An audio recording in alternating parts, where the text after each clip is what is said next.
Hello again, everybody, and welcome to another episode of Fun and Games Podcast. I'm Jeff Moonen. And I'm Matt, a.k.a. Stormageddon. And you're listening to episode 96. And this episode, we're joined by two of the creative minds behind the psychedelic platformer Spinch, Jesse Jacobs and James Kirkpatrick. Jesse, James, so great to have you on the show today.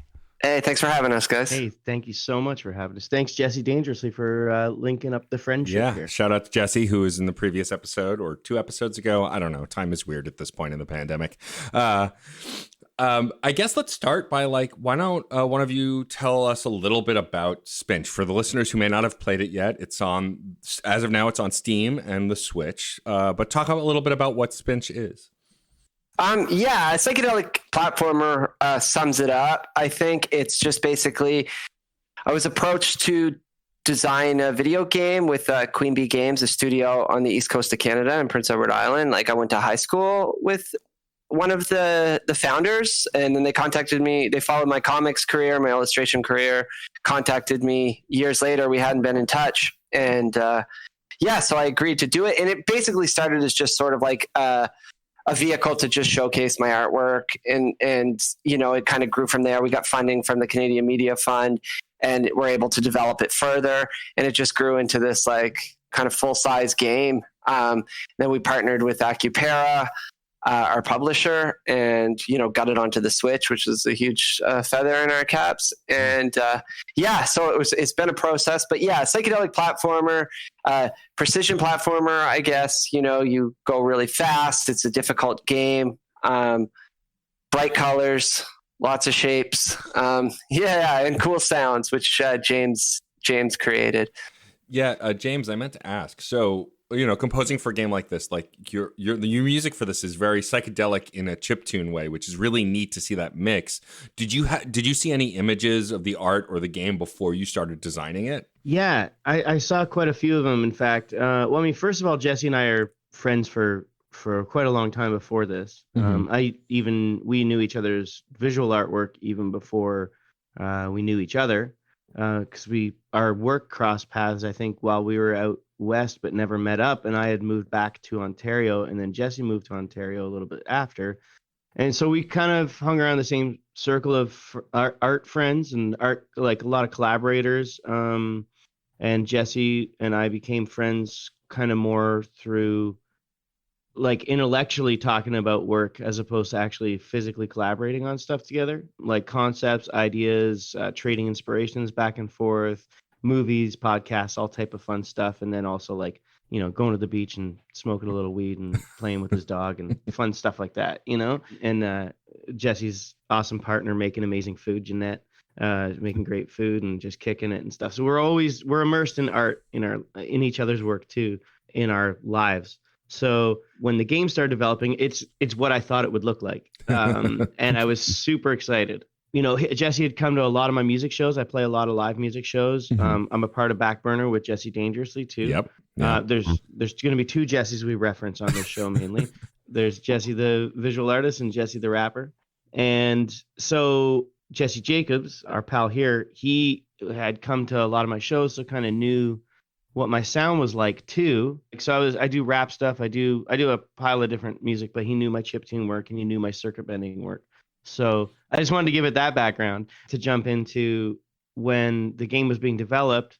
Jesse Jacobs was between moving from Hamilton back to London. And so I would stop in at Hamilton a lot and check out the preliminary work on the game. And I would bring always a selection of music on either my laptop or bring the actual Game Boy or whatever, and just play stuff I had been developing, unreleased stuff, some things I'd actually already played live, and we'd kind of go back and forth. Hey, I think this, I'm developing these tree characters, check them out. Oh, cool. And then, oh, what do you think of this? Oh, and then Jesse would kind of pick, hey, I think the vibe and the speed I'm going for on this level would work really well with this song. So it was definitely a back and forth, and some things were changed, as the game developed. So it was really cool. Yeah, it was really cool. And James was it's funny, when James came on board of the project, because he wasn't on from the very beginning, we kind of worked out the foundation before bringing on a composer. but he was like, I was working before James came on the project. It was all like programmer types. So there was no like creative personality. So then when he came in, it was someone to like really bounce even like aesthetic ideas off, which didn't really work as well with the programmers. They're like the code. That's fair, because it was only a team of 4, like the 2 of you and 2 programmers putting the whole game together, right? Yeah, and the programmers kind of traded off, so it was oftentimes just one programmer and James and I. Yeah, it's funny also because there has been times when people in the development stages were like, "Oh, well, we thought the music was going to be like psychedelic, like psych rock or something like this," and I'm like, "Yeah, but it's still it's psychedelic, but it's like beats, Yeah, people think of like Jimi Hendrix noodling on an electric guitar or something. Yeah, like, so you don't need a wah-wah pedal for it to be psychedelic. Yeah. Like there is a psych beat scene that's been developing, and it's still kind of new, and there's only a few artists, I would say, but I'd say actually quite a few of like the current like beat scene stuff fits in with like almost like a new psychedelia, so it's kind of interesting. Well, definitely, especially because when you're doing chiptune work and circuit bending, you're working within, much like trying to program a like wild, colorful art style, you're working within the constraints of the technology. So anything that you can do to bend the boundaries on it, either into something that you only ever heard a guitar or an analog instrument do, versus, well, nothing human can do this because we're telling that, like, you can absolutely make truly psychedelic sounds and ideas electronically. The way I play with, like, I play and I create sound design, like, and that's, I feel like that's very close to psychedelic visual creations or even surrealist artwork in a lot of ways. It's, there's a lot of like chance and experimentation and just throwing everything in there and not even knowing what I'm doing, but putting it into the confines of something later on I can sample and kind of create more of a semi-structured abstraction. Yeah, totally. It's fun to work. Psychedelic's such a like nebulous term too. It's kind of like pinning down like what does weird mean or something. It's sort of like it's the vibe that it gives you. It depends on context, like the game itself in my comic, which like the game was sort of based on visually, Crawl Space. They're both kind of like very obvious, like in the tradition of like 60s like rainbow, like Yellow Submarine style psychedelia. But I would argue like my other work is, even though it's not so overtly instantly recognizable as a psychedelic style, but they're very psychedelic stories and the doodling and stuff. Yeah. Yeah. What's really fascinating about this game, even in like the early stages, is like there is, of course, a narrative, finger quotes, but it's that's not the point, right? The experience, it reminds me a lot of your Meat Boys and Celeste, although Celeste is more story driven. But what I love about this game is like you don't try and explain this world that much. You kind of just are like, here's this world, be in it. And I think that's really fun. I want to talk a little bit about the creation of the characters, the villains, like, the enemies, as it were. Was there like, did you have a set plan of like, I want certain things to look like this and certain things to look like that? Or did you just kind of let your brain kind of go wherever and just design whatever and fit it in? Oh, probably the latter. It's just typically how I approach like every like project that I do with comics and narratives. It's like I kind of make stuff that first and foremost, I think looks cool and interesting, and then find the place for it after. And once you start doing that and building up this like puzzle, other things start to fall into place. Be like, okay, now I need a round looking dude, or I need a bomb or something. There are times when I have to approach it with a specific design in mind, but especially for like the first half of it, it's just like whatever looks cool, jam it in there and find a place for it. And like, then the narrative kind of like falls around it. Yeah. I really love how this world kind of comes together. For those who are listening who haven't heard of Spinch, so this did just come out in early September of 2020. I want to talk a little bit about the development process. You had said that James came in along towards, the early stages, but not at the very beginning. How long were you working on this game before it got released? Was this like a few years, or was this like a long-term project that took a while? It was a few years. I mean, we worked on it all in, like the game itself, probably 2.5 years. And then, then after it was done, or at least my role, there was a lot of like promo art and things I was doing. So I spent about 3 years involved in the project. I did do other stuff too. I did a graphic novel and another smaller comic and some illustration, like book covers and things, but it definitely consumed the lion's share of my life for 3 years. That's fair. Excellent. And were you, James, involved obviously less time since you were brought in a little later, about how long were you creating the music for this?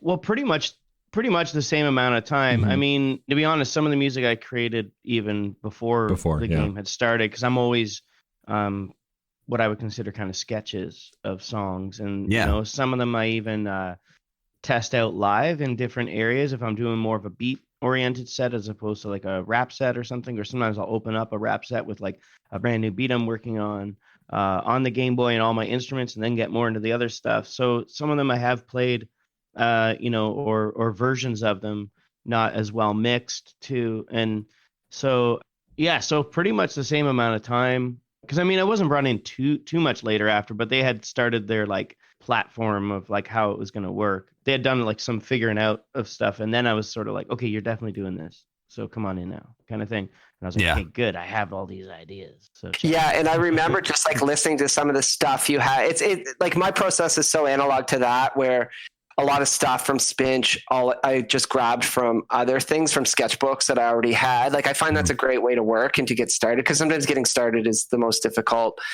part. So if you did, you know, if you were in a creative zone in the past and you created something that's just sitting there and not being used, like it's such a good place to just begin and be like, I know I like this, rather than sit down and be like, hey, now I have to think of a song, or now I have to think of a design, you know? So these things kind of like, for me anyway, they come to me rather than I find them or something, I think, like ideas. Yeah, makes sense.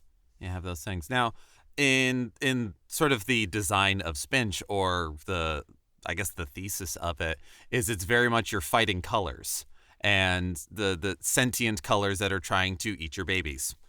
And that's not spoilers. That's the opening of the game. Yeah. Now I in thinking about it, a lot of other games that have had comic-oriented ideas are very much platformers. It's a very natural fit. How early on was it the idea of like a monochromatic character versus colors? I think it came after, because I was working on, like, as I worked on Spinch, I was working on my book Crawl Space, and that had that psychedelic color too. So I like was really wanting to like push that. I was just very into drawing that way. So that was where it came from. Like, okay, so I know I want this game to be really bright, stroby. What can we do with that? How do we fit that into and then like it just sort of naturally happened where like, whoa, these backgrounds, these levels are so full of color that we're going to have to make the character either like completely like neutral, white or black, you know, like otherwise, because every other color is being taken up and you just like lose it. And it's something I've noticed in game, especially like, you know, I grew up in a time where games were like way simpler, and now they can't, you know, we get into these complexities and sometimes I can't even follow the character, and so I get like lost in the world as I'm old. And, you know, so I just kind of wanted to avoid that, like make a game that like I could at least follow where the character was.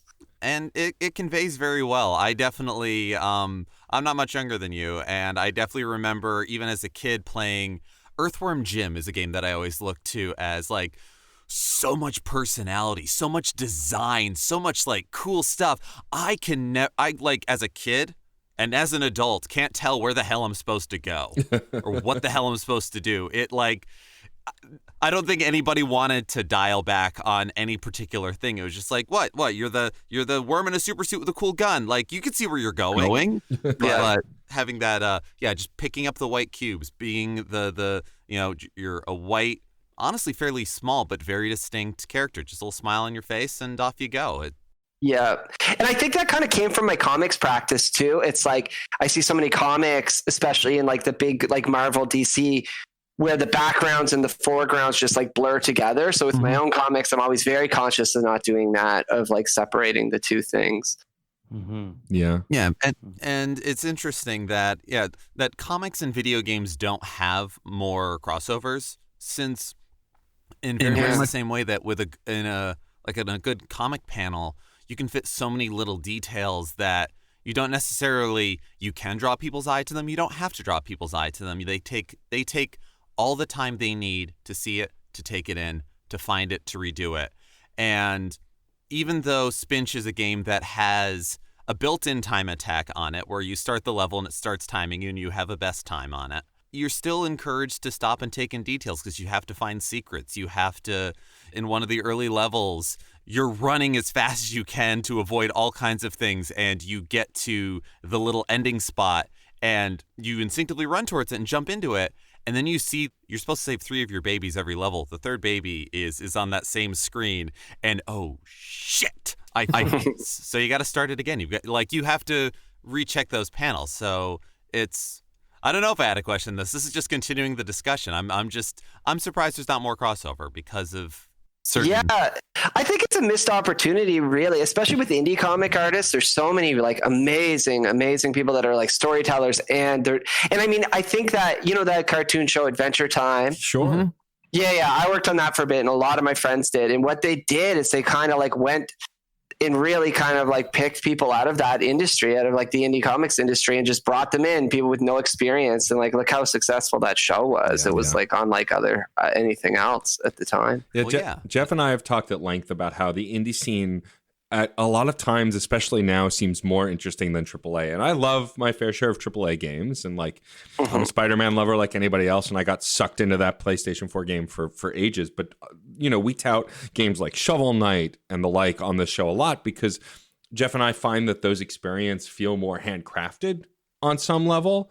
Not that AAA games can't. And what's really interesting about Spinch is that just knowing a little bit of both your works outside of it, I can absolutely, like the minute that you said you were in Backburner, which like I love Backburner, I love Jesse's work, and I discovered Backburner pretty late, you know, and it was this awesome collaboration of different artists from you're all in Canada, right? All of the folks in Backburner? Yeah. And like I can absolutely, now that I went back and, you know, thinking about Spinch, I'm like, I absolutely hear a little bit of Backburner in Spinch. And looking at your graphic novel and going to your website, seeing, you know, Jesse, your other works, I'm like, I absolutely see that in Spinch. And I feel like indie titles have more of each collaborator in them than a lot of AAA titles. It's not always true, but that's just the sense I get.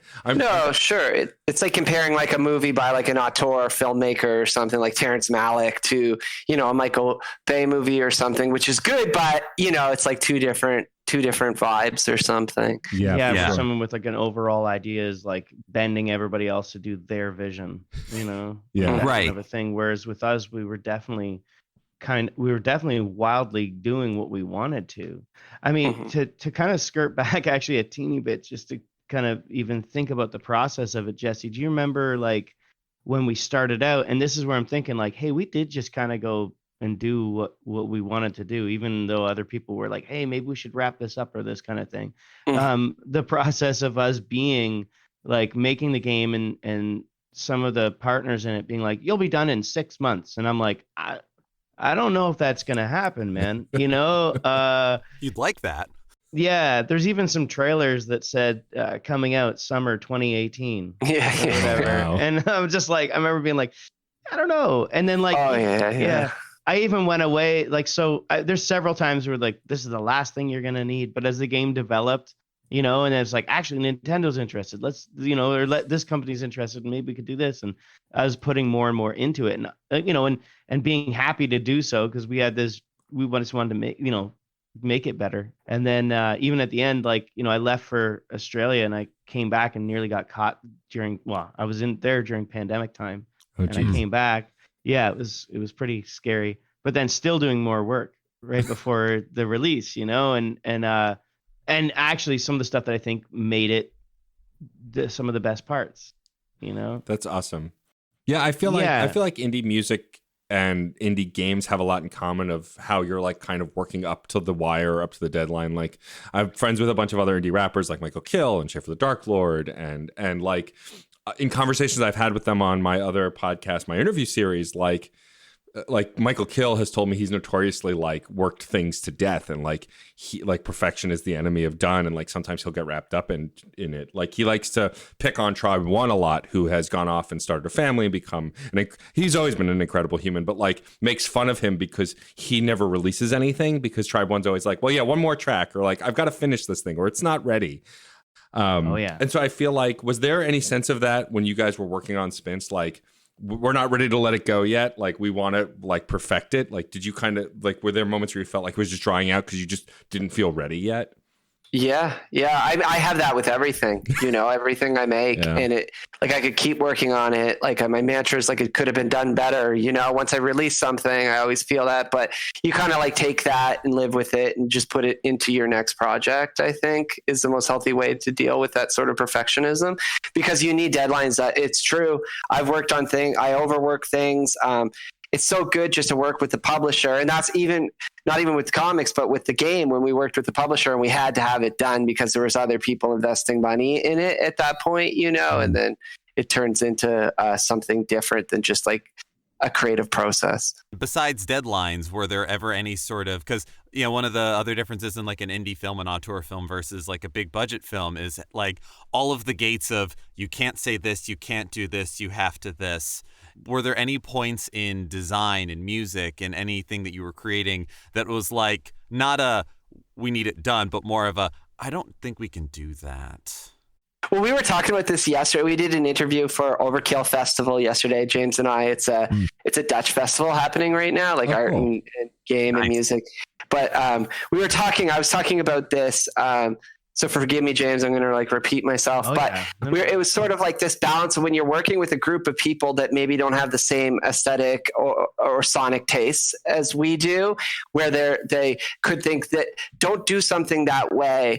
And it's not for any reason other than they haven't heard it that way and they don't have the same frame of reference of like music that we like or art that we like. So like, it's tricky to balance like, okay, how much of this is just your own personal taste? Because like we have a strong vision of how we want it to be and we want to lean into it, but I'm fully willing to listen to reason if someone's like, this is why this won't be successful or why it won't work, so that was a balancing act to try to get to. It's like, is this like just hasn't been done before or something, as opposed to it's bad. Yeah, us understanding the extremes of where we could go, and us being like, we're keeping it within the balance that we know, like that's reasonable. So, give us a chance here. I think we'll. Well, James, remember when we were at at Queen Bee Studios and we were kind of like butting heads a bit about something? I think it was about some Sonic stuff, and then I showed them there's this band called Lightning Bolt that, and they have this great music video that an indie comic artist. Lele Vestvind animated, and we showed them that. It's like one of my favorite things, and they were all just like, "Oh, they couldn't even look at it." And I'm like, "Okay, well, we have different tastes, so we're gonna go with like what we want to do then." Now we understand. There we go. Yeah, right. You gotta push the limits to know where the median is. It was the litmus test, like the barometer to be like, are you into cool shit or not? Yeah, exactly. And like even technical stuff, Jesse, I'm going to touch on this that we touched on yesterday a little bit too, but there was even like later on in the game, there was like we had to have so many testers, checking out the game and stuff. And like, one guy coming back and being like, the game basically gave me like a mind seizure kind of thing or something. Or the songs did. The song blasted my mind and like wrecked me. And I had to like lie down and puke or something like this. And like, this has never, ever, ever happened before, except for one other time. And then other time, like, so this person did have a series of that, but at first it came as like, this is terrible. And I was just like, well, what part was he listening to on loop? And turns out maybe he was listening to like 2 instances of it at once or something bizarre like that. Jeez. And it was totally fine in the end up. But I was like, okay, so this far in, I'm going to have to rewrite the soundtrack. There was like little things like this, which is all just part of process. Right. And actually, that was when the game was in the hands of Akupara. And to be honest, those guys were super cool to work with and easy to talk about all of this stuff and figure it out. There's no issues with that, but it's just a funny thing as someone who doesn't normally make like video game soundtracks, So, right. Yeah, what a strange reaction. That's so weird. Yeah. I'm curious a little bit about your gaming history, both of you. Can you talk a little bit about like maybe some of the early games you've played, and then of course some inspirations that might have influenced both the sound and visual design of the game? Yeah. I think like I was a child of like the late 80s, early 90s. So I played like NES was obviously my console, but then Super, like those were my two game. So I always liked, what did I like? I like I said this before too, but like when you're a kid, the games that you like the best are the games that you like that you have, you know, Yeah. like even if they're not good, like some of these are just sort of like I had the Addams Family game, and it was just, you know, a way to like just milk a little bit more out of this franchise. It's like already bloated at the time. There's like 2 movies and things, but I loved it. It was a kind of like Maniac Mansion ripoff or something. And I was really into that game. I was really into Bart Simpson versus the Space Mutants, which was like a really strange game.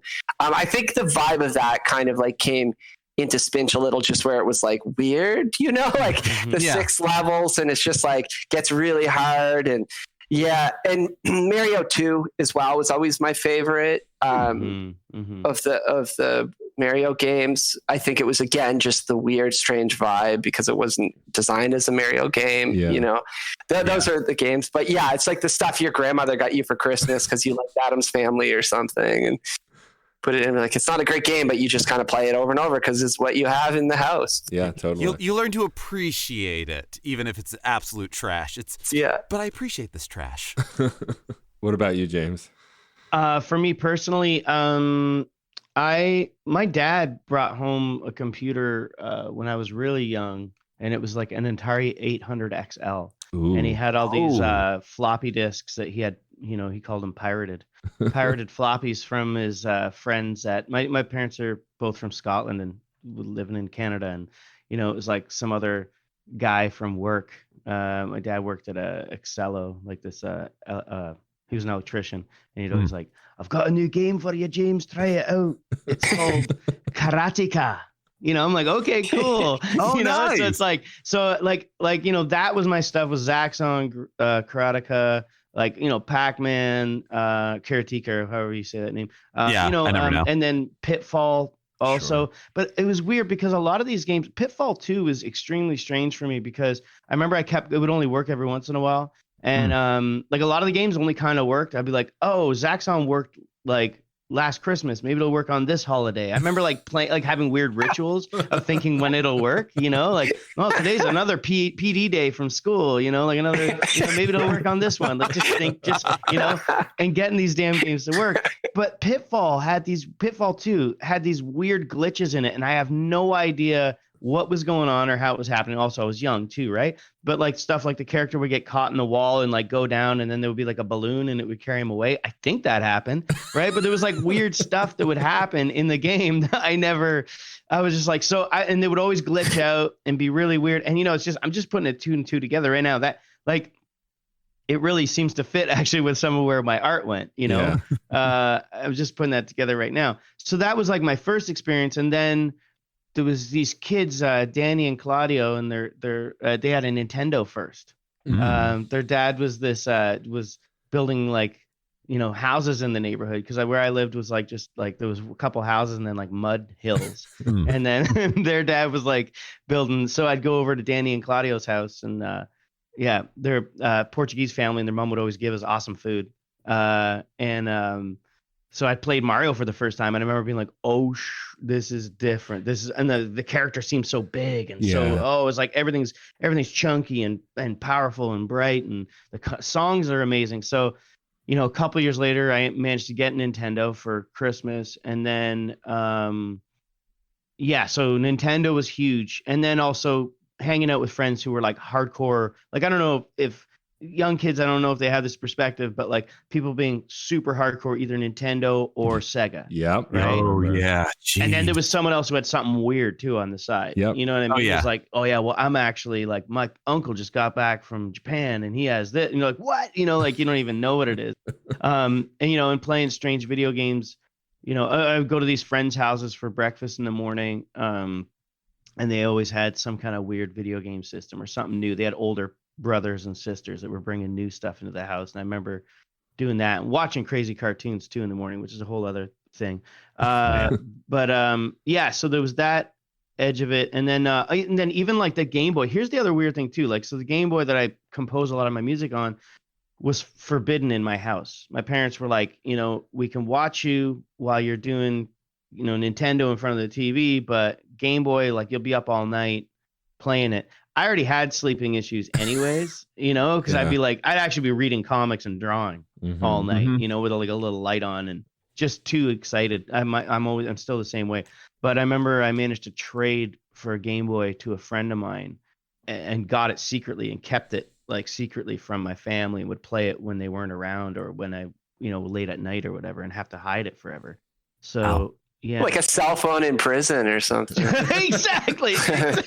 And the old brick is not a small system, especially not in child hands. That's impressive. Yeah, I keep it in my closet and then run out and get it at night and like kind of creep over and grab it and stuff. I was always getting up and like getting art supplies or whatever too, so they probably just thought I was like drawing. Yeah, makes sense. Something like that. But yeah, it's rarely the video games. If a kid is gonna stay up all night, they're gonna stay up all night. Like even if it's just staring at the wall, it's amazing. Totally. Yeah, exactly. Reading, like, for me, I would read anything. Yeah. Same. I remember cutting out the back of like certain things, when they had like cereal, right? I remember reading the box in the morning, but I would also cut it out if it was ever like a Star Wars one or whatever. I'd cut that out and I'd read that at night like 20 times. Oh yeah, growing up, absolutely. For sure read the same 4 Nintendo Powers over and over and over again growing up. Strategy guides. Guides. Yeah, I have the Super Mario RPG strategy guide from the Super Nintendo one, and I probably have that entire book memorized because I couldn't play the game at all times, so I would read the book at all times. Yeah, I had the Nintendo Power tips and tricks guide. It was a collection of it was Nintendo, Game Boy, Super Nintendo games would have cheat codes for level select or passwords and like little blurbs of secrets within the levels. So like the Addams Family Super Nintendo game, I have never played it. But I know a bunch of secrets in it because I have read that thing cover to cover. And yeah, absolutely. That's so dope. That's so good. My next question is, since we're talking about your gaming's past, and of course, Spinch is a recent release and a really excellent game. I'm curious if there are any AAA games or current indie games that have caught your attention, of things like that's really interesting or that's something I never thought of, or if there are games that you're excited to play coming out. Like for example, I haven't been able to get my hands on a PS5 yet because scalpers are terrible and they suck. And I love that, but like I'm really excited to play Miles Morales for a lot of reasons, being a comic book nerd, loving Into the Spider-Verse, loving the first Spider-Man game. And so like that's driving me in a way. And then of course I'm a diehard Mass Effect fan. So the Legacy or Legendary Edition being announced, like I'm really stoked about that. Are there any games on the horizon that you're really looking forward to, or things that you're stoked that are different from what you normally play? I think after, like, I was so involved in the game world, like especially at the ass end of making Spinch and promoting it, that I kind of like tuned out like on purpose. Like I haven't even been looking at screens as much because it was just such a crunch where I was in front of a screen for so long every day finishing that game. But I played a lot more when I was making it, because I'm just like, I should play more indie games because that's what I'm making and I want to know what's out there, and I'm like, I'm kind of stupid with games. Like and I'm like this with everything in my life. If I'm not good at it immediately, I give up right away. Like I need to be good, which is difficult in this day and age of gaming that takes like a long time to like even get okay at some of these games. But I was like, what did I love when I was playing? I loved the Goose game. I thought was super cool. It's, however simple it was just all vibe, and I loved that, And I remember when I was playing it, I was just like, man, I wish I made a game like this instead. But someday, and I like when I game, I usually do it with my girlfriend. So it's like I like the co-op games a lot more. Like what's that like cooking game we were obsessed with? Overcooked. Yeah, the second one. Oh man, like I like the simple stuff. The stuff where it's just like cutesy kind of, but like. Yeah, the big AAA studio, I like kind of tuned out of that the same way. Like I used to be way more into it, just like I was into X-Men or something, and now it's just like back there. Yeah, and it'll always live with you, but you're just I haven't poked in on how X-Men are doing in many years, and I still love some of it. Yeah, I get it. And I'll continue. I'll probably go back into it and play bigger games again, but I've just needed a breather. Yeah, I get that totally. That makes sense. What about you, James? I'm in a weird spot with games. I didn't really touch on it just before, but like I used to be fully like it was a bad addiction, as a young kid. And like, definitely it's interesting too, because at the time I would try and get friends like more involved too. And I remember there was a time when people were like, you're a little bit like too, I'd be like, how about everybody bring over their systems? We'll all play them together. I got like, I can get together like 4 TVs and we'll all play and we'll just hang out all weekend and play them. And like, I remember I rented the Famicom when like the new, or there was a Super Famicom when it first came out before it was here, and like, renting it for like a week and just like not just doing terrible at school and just staying up the whole time, like this kind of thing, like, and then finally getting it and just playing it all the time. And so I kind of have this like thing where I have to like almost watch what I do. Right. But so during the making of Spinch, like, so I basically kind of stopped like after Super Nintendo. Like I stopped getting like lots of systems, but I still would play those games. And so I started actually doing a lot more like what Jesse's talking about, like trying to do co-op games. Like I loved all the Secret of Mana stuff and would play that more like as a social thing as opposed to being at home. Because if I'm at home playing alone, like there's the weekend almost, Yeah. I'll explain recently like an issue with that. But through Jesse and his exploration, like with starting the game, he showed me Thomas's Alone, which I really loved. Yeah. Oh yeah, that was fun. It was so good. And then a few other Steam releases that he had shown me. I mean, of course, you got to check out Cuphead. And I was like, wow, this is beautiful for so many different reasons. But also like made a decision. Like I think I got maybe a little bit less than halfway through and made a decision. I was like, I can't do this right now because like I have so much going on. I'm self-employed and I'm a painter, like a visual art painter. And I do stuff for museums and I do these shows and I have several music collaborative things. And I do spend a lot of screen time like Jesse's talking about. So I have to be very conscious of that. Also just like, on a personal note, just like I have to do some physical stuff or else I have back issues. And like, if I don't do that, like I will literally just crumple in front of a computer for like days and just like get into it and wake up and be like, oh, my disc is slipped again, this kind of stuff. So I have to like almost like watch what I'm doing. And I even got almost equally obsessed about, painting and sound work too, Oh yeah. But at least those kind of give me some kind of an income or they lead to something, that provides for me. But, and I don't mean to speak like negative here. It's just something I have to keep like really aware of. Sure. But Absolutely. then, so since Spinch was coming out, I ended up getting a new Switch. Sure. Right. So, I was delaying on getting a Switch. Right. But I was like, okay, I gotta get it. Like, I'm a child of Nintendo. I even went to, like they have that movie. What was it called? Wizard. The Wizard. Yeah. Yes, The Wizard. Savage. I went to like the Canadian thing of that where it was at like Canada's Wonderland. Oh, cool. And when I was a kid, and that was like my birthday thing was like, we got to go to Canada's Wonderland and play in the Nintendo Challenge. And so we went to like this theme park that I love. It's amazing. They have the best rides. And the whole time I was just like, you guys go do your thing. I just kept going through the Nintendo Challenge and playing so many times. I have the buttons in this room somewhere too. Like I got a button every time I went, and I've given most of them away over time, but it's got like Mario with the tail flying and it says the challenge 1990 or something like that. Oh, Yeah, that was amazing. Mario 3, right? That movie was Mario 3. Mario 3, yeah. 3. Mario 3. Yeah. Yeah, I'll maybe find that towards the end. I think it's like hanging up over there. But so my experience right now though is like, okay, I got this Nintendo. I was like, you know what? I'm also gonna check out this Zelda game because I loved Zelda games. Yeah, you know what I'm about. Yeah. I was like, yeah, I'll get that Zelda game. So first thing I play is Spinch right away. I'm like, dude, this is fucking dope. This is awesome. I'm so happy. And I'm like, may as well try the Zelda game just to see what it's like because I'm hearing good things. Done. Yeah. Done.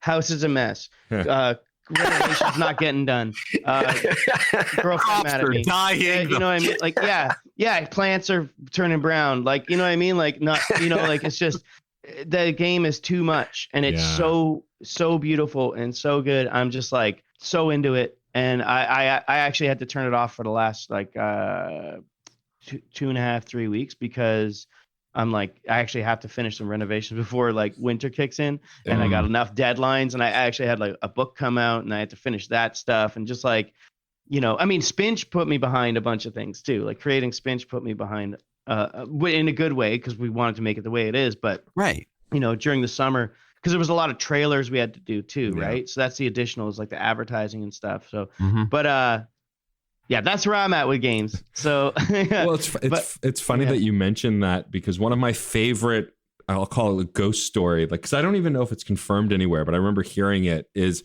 like one of my favorite artists for many years was Trent Reznor. I love Nine Inch Nails. I haven't listened to them recently, but I remember there was this, like, it's not a secret that he's a big gamer. Like Trent has been playing games since the big early days, and a lot of early inspirations on Pretty Hate Machine and stuff like that. The sounds came from like 8 and 16-bit.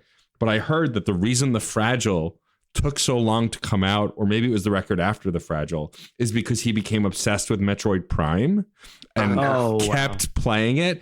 And like, I love this image of this badass rock star who is like soft spoken and like the epitome of cool, especially in the rock community, geeking out over this Metroid game. And I don't even know where I saw that. And like, I feel like this is just something that's been within the rock community, like people keep saying, but I love that idea that like this pinnacle of rock and like industrial music just fell off because he got obsessed with a new Metroid game. I think it's excellent. So humanizing. It's humanizing, you know. You're like, oh, he's just like us. Just like us. And I totally get that. Nerd. I believe it. If I didn't have like the money, if I was like financially set, and like if I didn't have these people like sending me these emails like, get the damn thing done, like you're 2 weeks overdue for whatever, and I'm like, or people I'm in relationships with being like, hey, where are you? If I didn't have that, I would be steeped in that world myself. I don't know. I think like you're like me, you just want to be creative and make stuff too. And when you're not doing that, you get unhappy. Like I've seen it in you. And you have. So that's why I try to balance it out with gaming and just other things too. It's like, the creative nature is an obsessive nature. Yeah. It's like I like drugs too, but I don't do them all the time. Right? Exactly. Yes. I definitely look to coffee and video games as my way to not do hard drugs. Pretty much. I spend all my money on collecting retro games, and I have a stimulant. Thank you, and it's legal. This is all I've got. I'm gonna go make some music and funny voices now. That's awesome. Before we wrap up, my last question is: now that you guys have made Spinch and it's out, it's in the world, people can go get it right now, and please do. And we'll plug the socials and where to find it in a minute. Yes. Would you do this again? Would you make another game? And if so, do you have any idea of, both from the sound side and the gameplay side and design side, like what kind of game you'd want to make, what kind of music you'd want to make for a game? Like, has that crossed your mind now that it's out, or is it still like too soon because the game just came out? Think about it a lot, and I totally would. I'm actually making a tiny little game right now for a record company where it's just like a Tamagotchi. So I'm just doing like animations. It's very short and sweet. It's like for a 3-minute song. So, it's so refreshing to do something that's not as engaging. So I think for me to do it again, I think it would have to be the right team that I get with, and also something completely different. I would like it to be like, I think, because it was my first game, starting it was the hardest, and it took a while just to get my footing in there, where now I feel like I like to think anyway, I've got that part figured out. So like I could like hop in with a more formulated plan, but I'd love to just make something chill, something all vibe, like the Goose Game or something in that realm, where it's not really trying to do anything. It's just kind of like you're in there walking around. It's a great time to be making those sorts of games. There's a lot of like, literally the minute I was done doing Spinch, before it was even released, I hopped into an augmented reality project with a company that we talk about doing some bigger stuff. So this was a smaller one, so it was a bit simpler, but they were working with me as a visual artist. So they took my paintings and my sounds and my music. And so it's an environment that you walk in, and they basically it was nice though, because they were more like catering to my work in a sense, where they just took my art and wrapped it around these objects the way I wanted it to be done. They asked me, they're like, we have this thing. And I'm like, sounds easy. Let's do it. And, I had some songs that I had been working on the side that fit in. And then the most difficult part was just timing it and then activation sounds. So when you activate different things and making them work within the mix of the other audio, the backing song that I'd given. So so it was a different experience. It was a lot more like we need this and this and this and this, as opposed to where Spinch, we were discovering what we needed as we went through.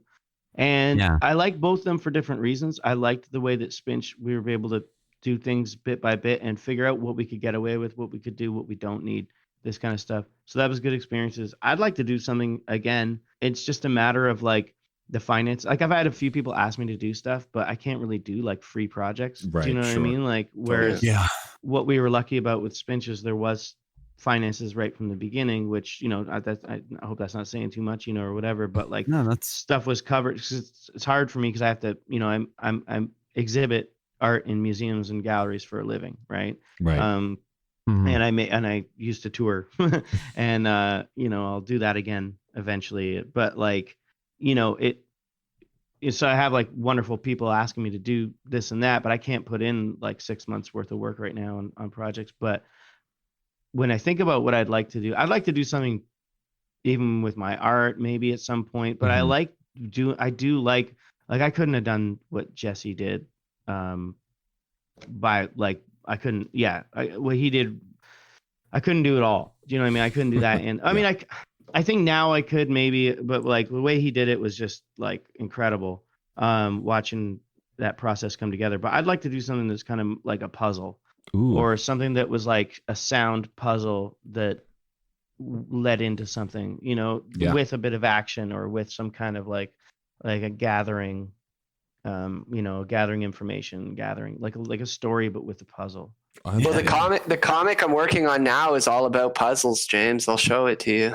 Oh yeah, that's right. Yeah, nice. Hey, let's make a video game. There you go. Collaboration. A lot of like meta puzzle kind of stuff and stuff to find within that. Yeah, that's because whether you make it a phone game because then you can touchscreen or on the Switch or whatever else. Like there's so many avenues, especially because playing through Spinch, I'm not done with it yet, but like just in playing it something that we've talked about a lot on this show is how gaming and game design like has tried so hard to always push forward technological envelopes and things like that. And we've now in the last 5 or so years gotten a lot of great indie titles that go, well, it should be a side-scrolling platformer because that's just what it is. It doesn't have to be a big open world. It doesn't have to be Breath of the Wild. And with that, we're also getting a lot of great things where it's like, it's okay if it's just a touchscreen game. It's okay if it's atmospheric without a huge goal in mind. And we are in a good time to, I think, look, if I was independently wealthy, I would fund both of these things. Like I would fund puzzle, like a sound-based puzzle game. I would, but if not me, then somebody else. So yeah, no, that's a good point. There's no real like there's just such an open like field in games. Like there, you can really do anything, and you don't have to be innovative all the time. Like I feel like that word's thrown around, and it's like the end game is like, how is it innovative? We're like, well, I don't know. Like the art style is different, I guess, but we're definitely working in like established parameters the whole time. Yeah. But having fun in it, and you can stretch things in that, you don't always have to like invent a new game or something or a new style of gaming. Yeah, if it's a fun side-scrolling platformer, awesome. Another fun side-scrolling platformer. Yeah. My wife will never say no to another good, fun side-scrolling platformer, or like just as an example, like that's. You can just make the thing you want to make. Yeah, I think we really come a long way in this ability to kind of let our hearts and minds lead what we do. Like this podcast started as our mutual spouses yelling at us that we talk about games too much and we should start a podcast. And like then it happened, and we just started doing it, and then we joined a network, and like it's just I think what Spinch really delivers is on like what a dream looks like realized as a game, just because it feels so perfectly natural in what it is. And I've gotten a joy out of looking up YouTubers or streamers who've just been playing it and like are just vibing and just digging the art, and like it's never like this is weird as shit, I don't get it. It's always like, this is dope, what is this nonsense, I don't understand, but it's amazing. Like everyone's so happy with it. So thank you for bringing something like that into the world, and thank you for taking the time to chat with us today. This has been a delight. Y'all are great. Why don't you each tell folks where you can be found on the internet, and then maybe where you can find Spinch. Okay. You go ahead, James. You want to go first? Okay, sure. Well, first of all, thanks, Fun and Games. Thank you guys. And thanks, Jesse Dangerously for linking us up. Hell yeah, very cool. And hope to meet you guys in real life. We'd love that. Yeah, hell yeah. Get into some trouble. That'd be fun. Yeah. Okay. So yeah, I mean, to be honest, check out my website, jameskirkpatrick.org. It's got like all my like a lot of my visual art, links to the different bands I play in. I play in a band called Awards. I sing and do instruments for like homemade instruments for them. Thesis Sahib is my rap persona. Check out that stuff on Bandcamp, SoundCloud. Thesis Sahib. The soundtrack for the game, the full soundtrack is on there too, the Spinch soundtrack. And there's some fun things in the future coming out with that, but we can't really talk about that right now. My Instagram, James T. Kirkpatrick. Also, I do want to drop this. Speaking of Jesse Dangerously, Jesse Jacobs and I started doing a Twitch show called Enter Astral Island. So, twitch.tv/Enter Astral Island, all one word. We have the earlier episodes that are Jesse Jacobs and I. And then from there, Jesse Dangerously and I took over because Jesse's got some other projects, and so we're starting a temporary. We swapped out Jesse's. Yeah, that's what I'm saying. I only have room for one at a time. No. Yeah.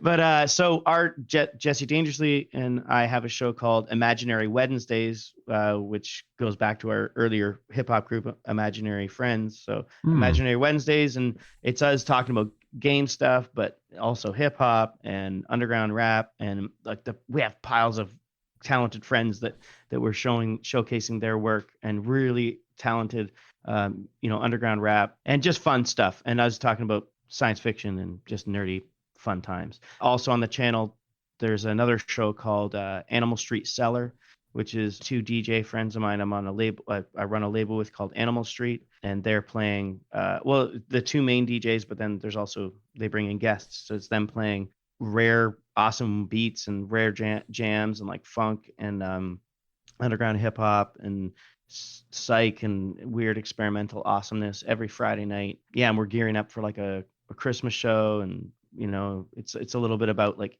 we have an indie brewery too that's like making us special drinks for it. So that's amazing. It's kind of a fun mix. Nice. Yeah, it's a fun mix. So yeah, Enter Astral Island on Twitch. That's our latest thing. Cool. Yeah. Thank you guys. Yeah, totally.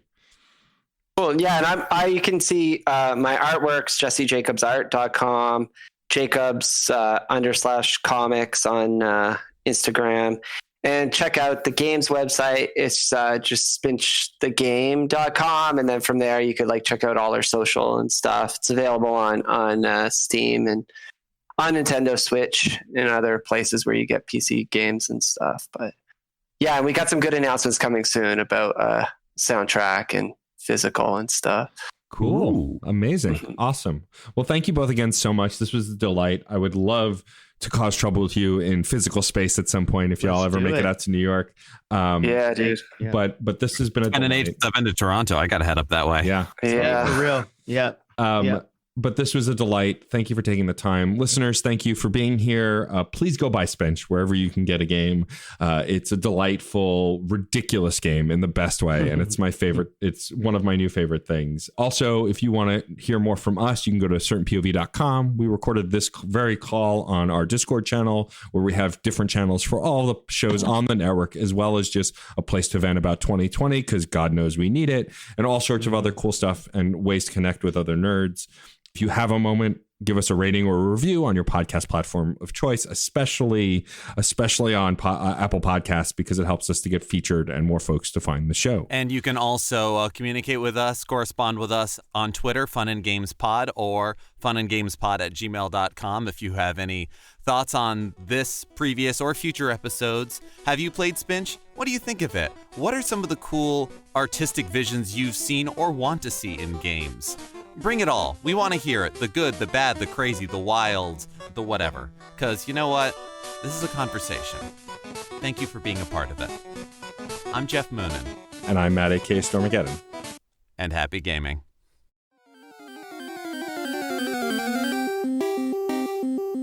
Whether it's Squirtle, Bulbasaur, Tepig, or even Oshawott, everyone remembers their first starter Pokemon. For 25 years, the Pokemon franchise has been delighting children and adults worldwide. February 27th is Pokemon Day, and in honor of this prolific 25th anniversary, your friends at Certain Point of View want to give you an ultimate anniversary crossover. Starting with Saturday Morning Confidential, Let's Rewatch, another past podcast, the Serial Killer Radio Hour, and Fun and Games with Matt and Jeff will bring you an ultimate crossover event of your favorite Certain POV hosts, as well as guests from outside the network. Join us for nostalgia over movies, TV, music, and the games that have inspired generations of gamers. We will even be joined by Pokemon voice actress Erica Schroeder and talk about her over 400 episodes on the series voicing some of your favorite Pokemon. So don't forget, check out certainpov.com for all of our crossover events starting February 26th on Saturday Morning Confidential and Let's Rewatch, and continuing through March 5th. Subscribe on your favorite podcast platform because it's time to catch 'em all. CPOV. CertainPOV.com.